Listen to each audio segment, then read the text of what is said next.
Tere, olen Tiina Normak, tulumaksuosakonna peaspetsialist ja annan teile ülevaate maksuvaba tulu ja tulumaksu muudatustest aastal 2026. Palgatulu ja pension. Maksuvaba tulu on 700 eurot kuus ja 8400 eurot aastas ja maksuvaba tulu summa ei sõltu enam inimese aastatulu suurusest. Kui inimene jõuab vanaduspensioniikka, siis on tal õigus maksuvabale tulule 776 eurot kuus ja 9312 eurot aastas. 2026. aastal on vanaduspensioni iga 65 aastat. See tähendab, et vanaduspensioni eas on inimesed, kes on sündinud enne 1961. aastat või 61. aastal.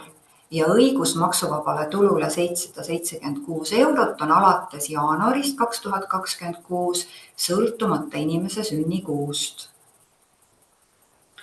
Siin ka joonisel, et maksuküür kaob, maksuvaba tulu vanaduspensioni eas jääb 776 eurot ja kõigil ülejäänud inimestel on 700 eurot kuus. Kindel summa sõltumata sissetuleku suurusest. Oluline on teada, et maksuvaba tulu kohaldub tööandjale esitatud kirjaliku avalduse alusel. Tänasel päeval on kirjalik avaldus ka digitaalselt allkirjastatud avaldus või tööandja personaliprogrammis antud nõusolek. Oluline on, et tööandja ja töötaja suhtlevad omavahel ja töötaja annab oma soovist maksuvaba tulu kohaldada teada. Kui inimesel on mitu töökohta, siis ta tohib avalduse esitada ainult ühele tööandjale ja tööandja võib maksuvaba tulu kohaldada kuus 700 eurot, mitte rohkem. Kui mõnel kuul jääb inimese puhkuse või haiguse tõttu maksuvaba tulu jooksvalt kohaldamata, siis lõplik maksuarvestus toimub inimese tuludeklaratsiooni alusel ja enam makstud tulumaks tagastatakse ka inimesele tuludeklaratsiooni alusel. Inimesel on võimalus esitada maksuvaba tulu avaldus ka väiksemale summale, näiteks 500 eurot kuus, ka siis toimub lõplik tulumaksuarvestus inimese tuludeklaratsioonis ja arvesse läheb aasta lõikes 8400 eurot. Oluline on maksuvaba tulu puhul vanaduspensioni eas arvestada seda, et Sotsiaalkindlustusamet kohaldab maksuvaba tulu riiklikule pensionile automaatselt, kui inimene saab väljamakseid ka pensionikeskuselt ehk teisest sambast ja mingis osas jääb riiklikule pensionile maksuvaba tulu kasutamata, siis jääk kandub automaatselt pensionikeskusele üle ja kui inimene ka töötab ja mingis osas on veel maksuvaba tulu kasutamata, siis on inimesel õigus esitada avaldus ka tööandjale. Siin on oluline silmas pidada, et siis üle kõigi nende väljamaksete tegijate maksuvaba tulu ei kohalduks suuremas summas kui 776 eurot kuus. Samas ka vanaduspensioni eas inimese puhul toimub lõplik tulumaksuarvestus inimese tuludeklaratsioonis, kus siis arvesse läheb maksuvaba tulu 9312 eurot aastas. Maksuvaba tulu jätab inimesele rohkem raha kätte. Kui inimese senine brutotulu oli 2100 eurot kuus või kõrgem, siis tal ei olnud õigust maksuvabale tulule. Nüüd aastast 2026 jääb tal raha rohkem kätte igakuiselt 154 eurot ja aastas 1848 eurot. Kuna keskmine vanaduspension tõusis 1. aprillist 2025 817 euroni, siis tuleb arvestada, et Sotsiaalkindlustusamet peab maksuvaba tulu ületavalt osalt kinni tulumaksu 22%. Ja kokkuvõtlikult veel maksumäärad ja maksuvaba tulu aastal 2026.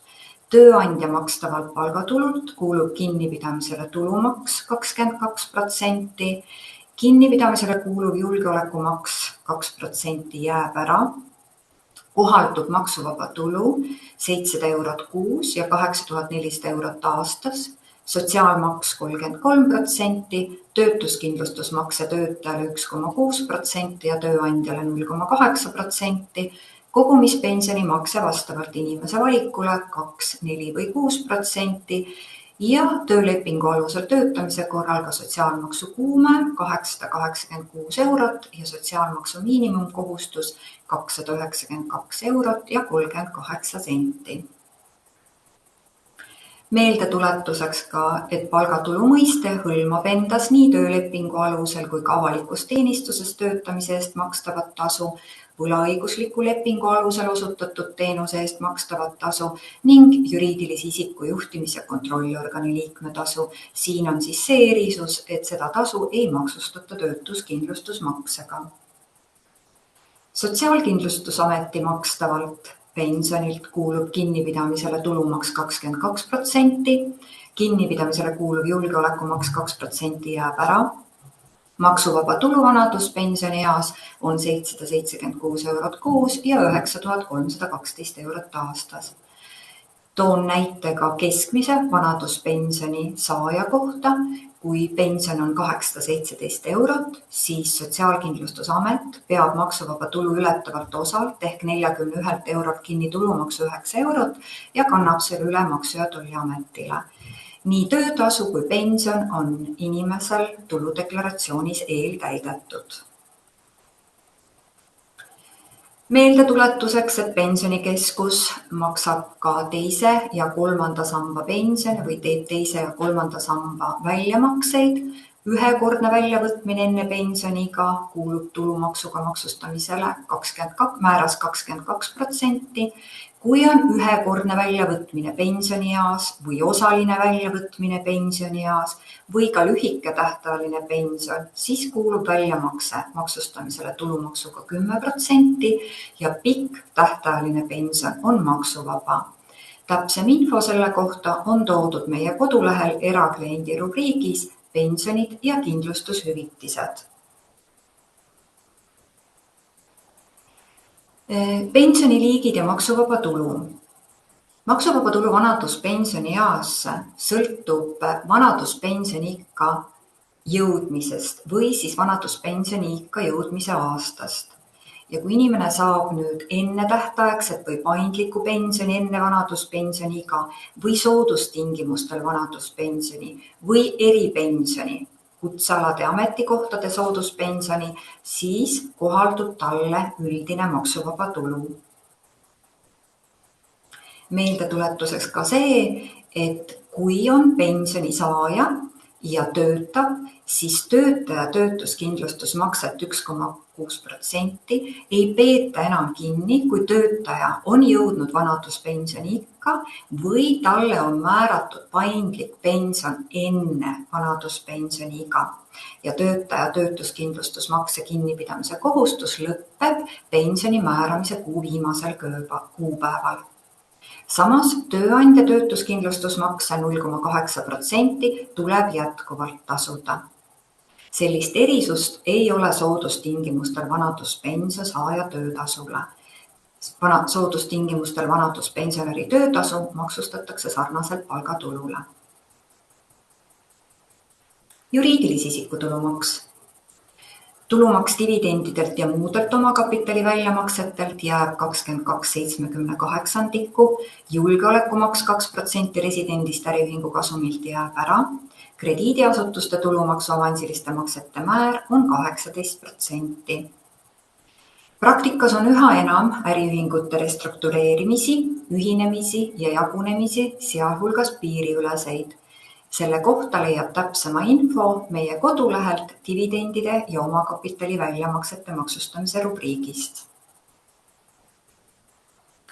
Tulumaksuseaduses on ka üks muudatus, millega pikeneb 2 aasta võrra kuni 31. detsembrini 2027 Ukraina toetuseks tehtud annetused ja kingituste maksuvabastus. Ja need tulumaksuvabad annetused ja kingitused tuleb siis teha siin loetletud juriidiliste isikute kaudu. Füüsilise isiku tulumaks. Residendist füüsilise isiku 2025. aasta tuludeklaratsioonis, mis siis esitatakse alates 16. veebruarist 2026, on tulumaks 22%. Maksuvaba tulu sõltub veel inimese aastatulu suurusest. või siis kohaldub maksuvaba tulu vanaduspensionieas. Maksustatavast tulust on lubatud maha arvata maksuvaba tulu, koolituskulusid ja annetusi kokku 1200 eurot, kogumispensioni teise samba sissemakseid 2, 4 või 6% ja täiendava kogumispensioni ehk kolmanda samba sissemakseid maksustatavast tulust kuni 15% ulatuses, kuid mitte rohkem kui 6000 eurot aastas. Koolituskulude deklareerimisel on väike muudatus. Lastehoid võrdsustati lasteaiaga, sest mõlemas toetatakse laste arengut ja viiakse ellu alushariduse eesmärke, kuid oluline on siin tähele panna, et eralastehoiul, eralasteaial ja erakoolil peab olema asjaomase õppekava kohta tegevusluba ja registreering Eesti hariduse infosüsteemis. Koolituskuludelt on maksimaalne tulumaksu tagastus 264 eurot. Muudatused on ka investeerimistulu deklareerimisel. Väärtpaberite finantsvara võõrandamisena tuleb deklareerida ka võlakirjade lunastamine ning on võimalik deklareerida lepinguriigi tegevusloaga krüptovara platvormil finantsvara müümine või vahetamine, ehk et on võimalik ka kahju arvesse võtta, mida varasemalt ei olnud lubatud. Ja siin tuleb täpsem info vahetult enne tulude deklareerimise perioodi, kuid juba praegu saab siis lugeda meie kodulehelt erakliendi rubriigist väärtpaberid ja investeerimiskonto selgituse alt. Tänan teid tähelepanu eest, küsimuste korral võtke ühendust meie kliendi toega.